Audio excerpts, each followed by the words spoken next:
Para se të fillojmë videon, do juftoja të abonoheshit në kanalin ton Thënie për Jetën dhe të klikoni si përziles për të marrë njoftimet e videove tona më të reja. Faleminderit! Ja çfarë ndodh trupit tuaj nëse përdorni çdo ditë lëngun aloe verës? E vërteta që mbahet sekret. Që në kohët e lashta aloe vera është e njohur për vetitë e saj. Ajo përmban shumë minerale, vitamina, aminoacide dhe mbi 200 enzima të nevojshme për trupin. Ne do t'ju tregojmë disa nga efektet e mrekullueshme të kësaj bime, e cila është kaq e vlefshme për trupin tonë. Ajo rrit imunitetin e trupit. Lëngu i aloe verës ndihmon trupin të kryejë funksionin e tij në përmbajtje të vitaminës C, që ndihmon në forcimin e imunitetit në trup. Forcon flokët. Lëngu i aloe verës ju ndihmon të keni flokë të shëndetshme, stimulon rritjen dhe forcimin e flokëve. Ushqen lëkurën. Jo vetëm që përmirëson elasticitetin e lëkurës, por gjithashtu ndihmon për të ngadalësuar procesin e plakjes. Përmirëson mjedisin e zorëve. Lëngu i aloe verës është efektiv në trajtimin e zorës irrituar dhe gjithashtu lehtëson mukozën e stomakut dhe atë të zorëve. Trajton djegjen nga djedhi. Nëse ndodh që digjeni nga djedhi, produktet që këshillohet të përdorni janë ato me bazë aloe vera. Ju mund të krijoni edhe ilaç në kushte shtëpie, duke aplikuar lëngun aloe verës në lëkurën e dëmtuar 2 ose 3 herë në ditë. Aloe vera njihet tashmë për vlerat e saj për shëndetin e organizmit. Tek vetitë e saj përfshihen edhe përmirësimi dhe parandalimi i problemeve me shëndetin e lëkurës. Janë të shumta në numër produkte farmaceutike për kujdesin e lëkurës që e kanë si përbërës kryesor pikërisht aloe verën. Ushqen dhe hidraton lëkurën, eliminon aknet, si dhe pastron porët e lëkurës, sidomos nga lëkura e vdekur. Ne do ju sillim disa mënyra praktike për përdorimin e aloe verës për të patur një lëkurë të shëndetshme dhe me shkëlqim. Për lëkurën e thatë, xheli aloe verës ka veti shëruese dhe hidratuese, prandaj është ideal për lëkurën e thatë. Ajo mundëson këtyre tipeve të lëkurës ushqimin e nevojshëm. Mund të përdorni xhelin e saj duke vendosur direkt në lëkurë. Pastrimi i lëkurës. Pastrimi i lëkurës së fytyrës nga papastërtitë dhe qelizat e vdekura është një nga hapat kryesor për një lëkurë të shëndetshme. Provoni të përzjeni xhelin aloe verës me pak sheqer dhe të fërkoni lëkurën e fytyrës kur e lani në darkë. Në saj të veçorive shëruese, aloe vera parandalon dhe acarimin e lëkurës, si dhe hidratimin e saj. Përdorini si një krem ushqyes. Lereni aloe verën të bëjnë magjinë e saj gjatë kohës që ju flini. E lyeni fytyrën, qafën dhe duart me xhelin aloe verës përpara se të flini. Kjo bime nuk ka përmbajtje vajore dhe është delikate për lëkurën, teksa tepërton stresat e saj.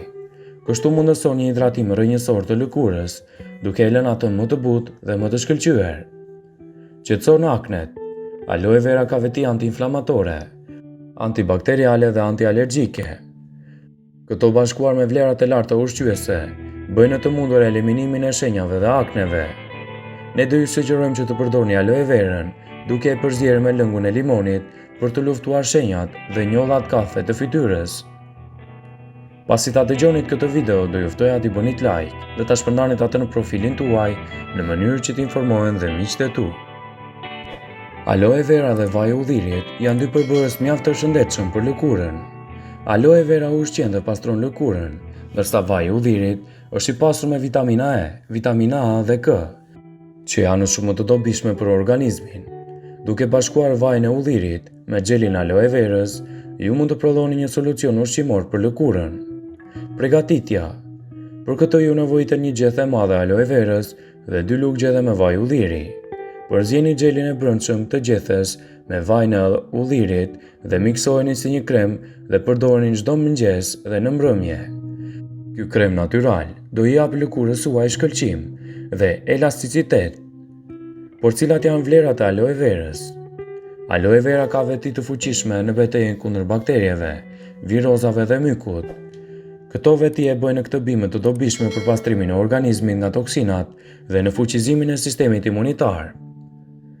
Kjo bime mrekullueshme përmban 20 nga 22 aminoacidet esenciale për të cilat ka nevojë organizmi njeriu, por edhe acidet salicilike që luftojnë inflamacionin dhe bakteriet.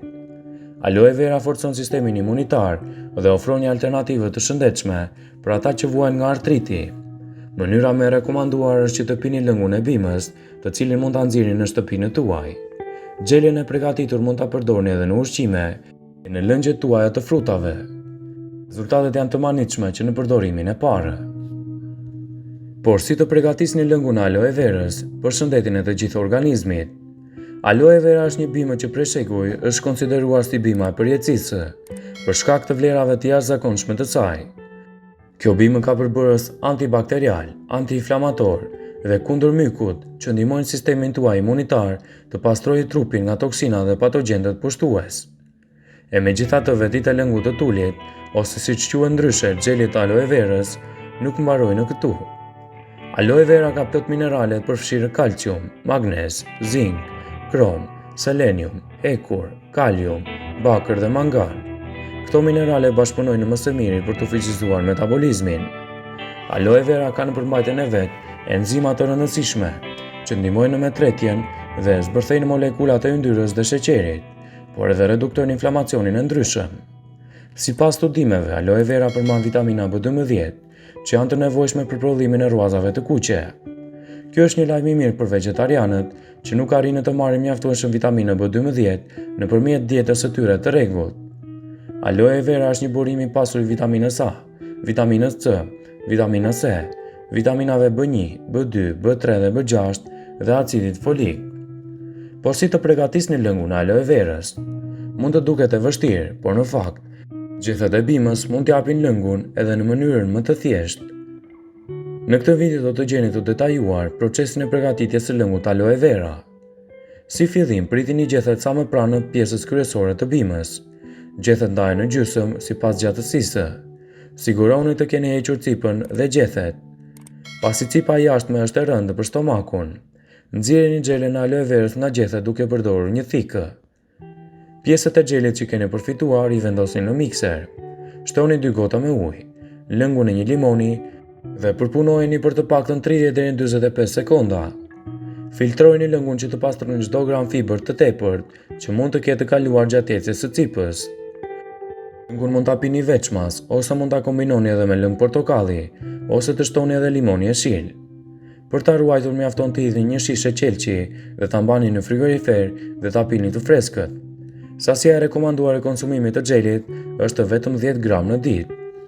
Pasi ta dëgjonit këtë video, do ju ftoja t'i bënit like dhe ta shpërndanit atë në profilin tuaj në mënyrë që t'informohen dhe miqtë e tu. Por si ta përdorni lëngun aloe verës kundër diabetit? Aloe vera është përdorur prej shekujsh si një kurë natyrale për të gjitha shqetësimet e lëkurës. Nga ana tjetër, sipas të dhënave, nga studimet të kohës të fundit, është nxjerrë në pa fakti se aloe vera mund të përdoret edhe në trajtimin kundër diabetit. Nëse përdoret si duhet, kjo bimë e mrekullueshme ul nivelin e glukozës në gjak. Lidhja mes aloe verës dhe diabetit. Diabeti është një sëmundje më e përhapur autoimune. Ritmet e përhapjes së kësaj sëmundje janë shqetësuese. Diabeti është një sëmundje që mund të parandalohet nëpërmjet aktivitetit fizik, ushqyerjes së duhur dhe një stili jetese të shëndetshme. Sipas të dhënave, aloe vera është një bimë nga më të mirat që ndihmon në uljen natyrale të nivelit të sheqerit në gjak. Konsumimi i rregullt i lëngut të bimës rregullon glukozën në gjak. Mjaftojnë në 5 deri në 15 lëng aloe verë në ditë për të ulur ndjeshëm nivelin e sheqerit në gjak. Në arkun kohor të 2 muajve, aloe vera mund të ulë sheqerin në gjak me 50%. Por më tepër, lëngu i kësaj bime është i pasur me antioksidantë dhe substanca që na mbrojnë nga ulçra, infeksionet dhe problemet të tjera shëndetësore të lidhura me diabetin. Aloe vera stimulon sekretimin e insulinës, ndaj zbut mjaft mirë simptomat e diabetit. Kjo bimë është krejt natyrale, ndaj nuk shkakton asnjë efekt anësor në trajtimin e diabetit. Por si mund të konsumoni lëngun e aloe verës kundër diabetit? Për rezultate më të mira, ekspertët rekomandojnë konsumimin dhe përdorimin e lëngut të freskët organik të aloe verës. Në ditët e para të trajtimit, mund të konsumoni një lugë çaj me aloe vera çdo ditë. Kur trupi të mësohet me këtë lëng, atëherë duhet të rrisni dozën në 3 lugë çaj në ditë. Nëse nuk ju pëlqen shija e hidhur, mund të shtoni pak mjaltë ose ëmbëlsues natyral. Siguroni që të keni hequr cipat e gjetheve, pasi cipat e jashtme janë të rënda për stomakun.